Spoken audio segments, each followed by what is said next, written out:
I work security at Frankfurt Airport. An American woman marched to my desk, pointing at the Ausgang sign above the door. She demanded I fix the broken English. When I explained it was German for exit, she insisted I was wrong. That's not a word. I took German in high school, and we never learned that. I asked what year. 1987. She wanted our signage updated to proper German she remembered from 3 decades ago. She threatened to report us to whoever runs European airports for false advertising. A tourist at Amsterdam Schiphol asked why our toilet signs had pictures of both genders.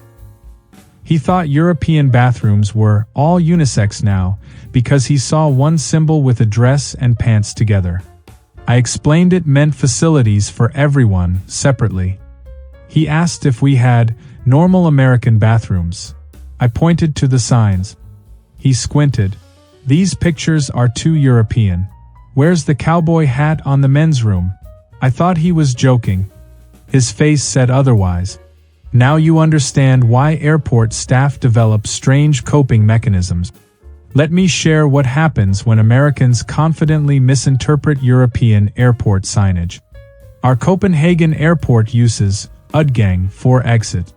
An American family circled Terminal 3 for 40 minutes, insisting the signs were randomly placed Danish words with no meaning. The father approached my colleague, phone in hand, showing Google Translate. See? It says exit. But why isn't it an exit? My colleague pointed at the sign. This is Denmark, sir, we use Danish. The man shook his head. Right, but for important stuff like emergencies, you switch to English, yeah? She explained all signs had English translations below. He looked up, squinted. That tiny text? How's anyone supposed to see that? The English letters were 4 inches tall. His wife interrupted. Honey, maybe we should. He cut her off. No, Linda, this is a safety issue. What if there's a fire and people can't read Danish? My colleague noted the pictogram of a running person and arrow. He dismissed it. Pictures aren't universal. In America, that could mean jogging track. They finally found their gate when his daughter read the English subtitle. He blamed Danish font styling for his confusion. A man at Brussels airport asked our information desk why sortie appeared everywhere. He assumed it meant sorting area for luggage. When I explained it was French for exit, he looked betrayed. Belgium speaks Dutch. I clarified we speak Dutch, French, and German. He processed this. So you just pick random languages for signs? I explained trilingual requirements. He asked which language was in charge. I said it depends on the region. He wanted organization charts showing language hierarchy by terminal. There must be a main language, like how America has English. I mentioned Switzerland has 4 official languages. His eyes widened. That's chaos. How does anything get done? I gestured around the functioning airport. He remained unconvinced. Before leaving, he asked if our airport shuttles announce stops in all 3 languages. I confirmed. That must take forever. Do flights ever leave on time? I showed him our 85% punctuality rating. He studied it suspiciously, as if we'd fabricated statistics to win an argument about multilingual announcements. At Vienna airport, a woman insisted Abflug was a typo. She'd seen it on 12 different signs, all with the same mistake. She brought a terminal map to Lost and Found, pointing at each occurrence. See?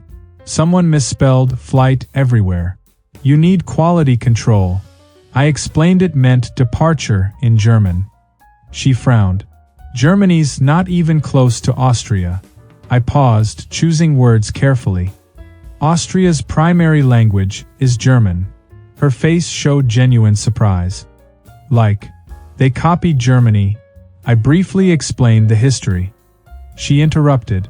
Okay, but why not fix it? You're Austria, not Germany. Have some pride. I noted we do have pride, expressed through our actual language. She suggested we rebrand to avoid confusion with Germany. Call it Austrian or something. Make it your own. I explained Austrian German exists with dialectical differences. She brightened. Perfect. So change the signs to that. I clarified the written form remains standard German. She left disappointed, muttering about missed marketing opportunities. At Stockholm Arlanda, an American man photographed every Utgang sign in Terminal 5, building a case for what he called Scandinavian letter fraud. He approached my supervisor with 17 photos on his iPad. Look at this. These aren't real letters. He pointed at the A character. My supervisor asked what he meant. That circle on top? That's decoration, not a letter. She explained Swedish uses 3 additional letters beyond standard Latin alphabet. He zoomed in on his photos. But why? The alphabet has 26 letters. Everyone agreed on this. She noted different languages have different needs. English works fine with 26. Why complicate it? She mentioned English once had different letters too, like thorn. He dismissed this. Ancient history. We evolved past that. She suggested Swedish evolved differently, not wrongly. He asked if Swedish keyboards had special buttons for fake letters. She showed him her phone keyboard. He examined it closely, genuinely fascinated. So you memorize extra letters? She said Swedes learn their alphabet as children, just like Americans. But it's harder with 29 letters. She asked if he found 26 difficult. That's different. Those are the real letters. Before leaving, he asked if Norway and Denmark used the same fake letters. She explained each Nordic language has unique characters. This seems inefficient for a union. She clarified Scandinavia isn't the EU. Still seems like a lot of extra work to avoid just using regular letters. At Milan Malpensa, an American asked why our pharmacy sign showed a green cross instead of a red one. He'd been searching for medical facilities for an hour walking past 6 pharmacies. In America, medical stuff is red. Universal symbol. I explained green crosses indicate pharmacies across Europe. He squinted at me. That's for marijuana. I assured him it wasn't. Then why green? Red means emergency, medical, hospitals. Green means go, plants, weed. I noted different countries, different systems. He pulled up his phone, showing American CVS logos. See? Proper colors. I gestured at our perfectly functional green cross. He sighed heavily.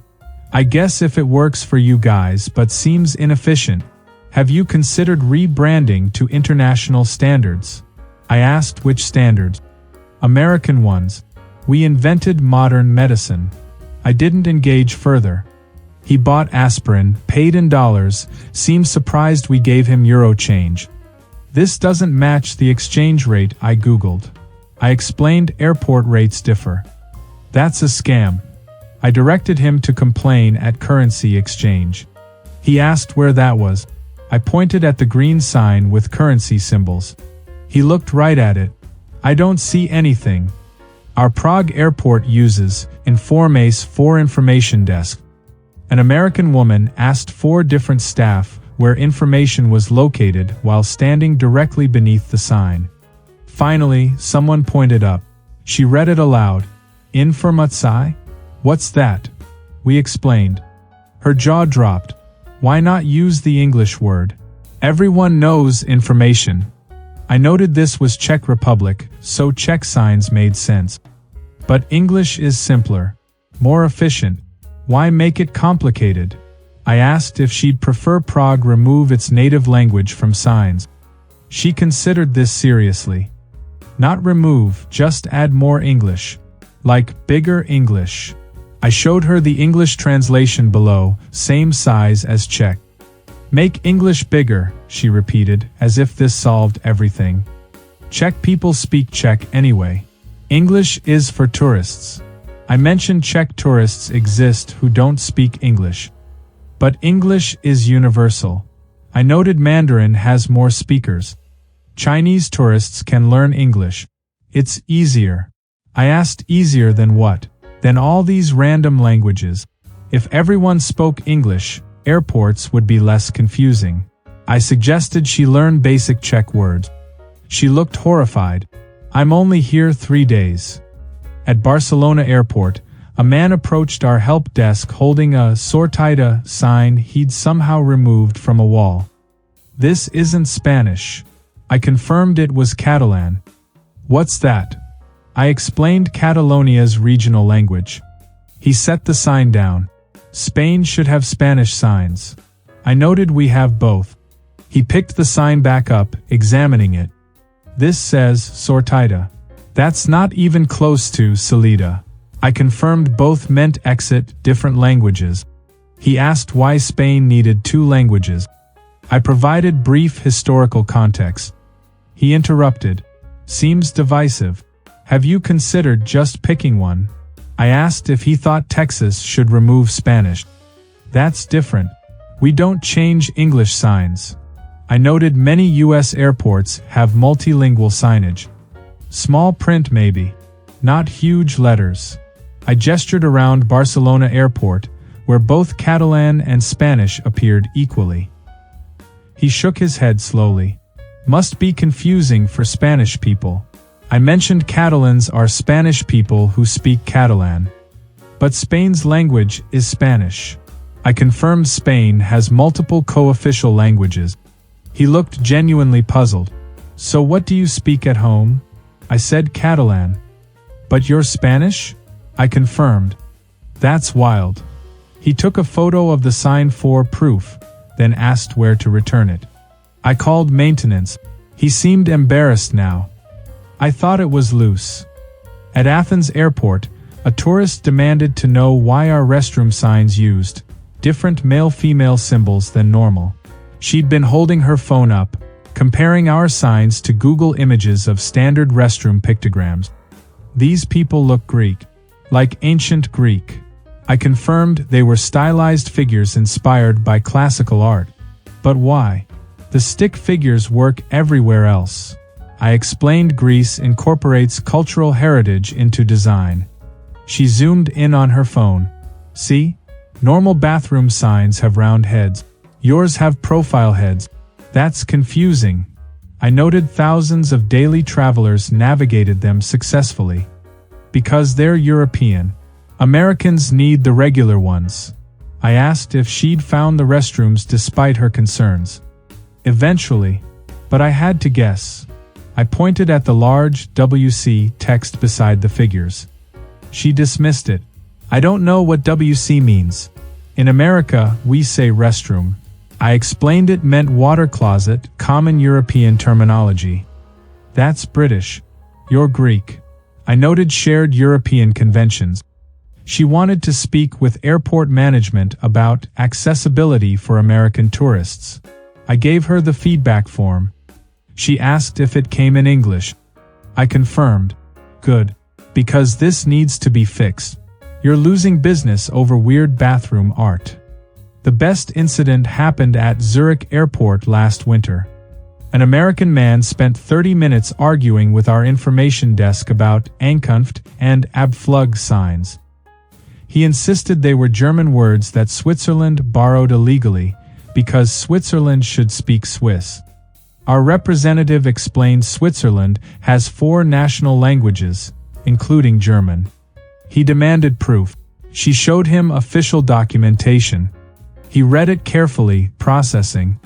Then, okay, but which one's the real language? She asked what he meant. Like, which one did Switzerland invent? That's the actual Swiss language. The rest are imports. She explained all 4 were official, none more Swiss than others. He couldn't accept this. Every country has one main language. That's how countries work. She noted Canada has 2. That's because they're basically America and France mixed. Switzerland is its own thing. She agreed, explaining how linguistic diversity defines Swiss identity.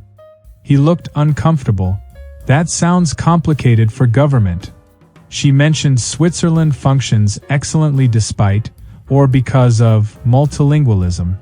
He asked how they decide which language for laws. She explained federal documents come in multiple versions. That's so much extra work. She smiled. It's our normal. He left shaking his head, muttering about efficiency. Here's what I've learned working European airports. Americans don't intentionally misread signs. They genuinely expect universal English or assume unfamiliar words are mistake. They're not being difficult, they're experiencing real confusion in systems completely unlike home. Most laugh when we explain. Some double down hilariously. Next time, I'll share what happens when Americans encounter European train station announcements. You think airport signs cause confusion? Wait until they hear multilingual platform changes at Paris Gare du Nord.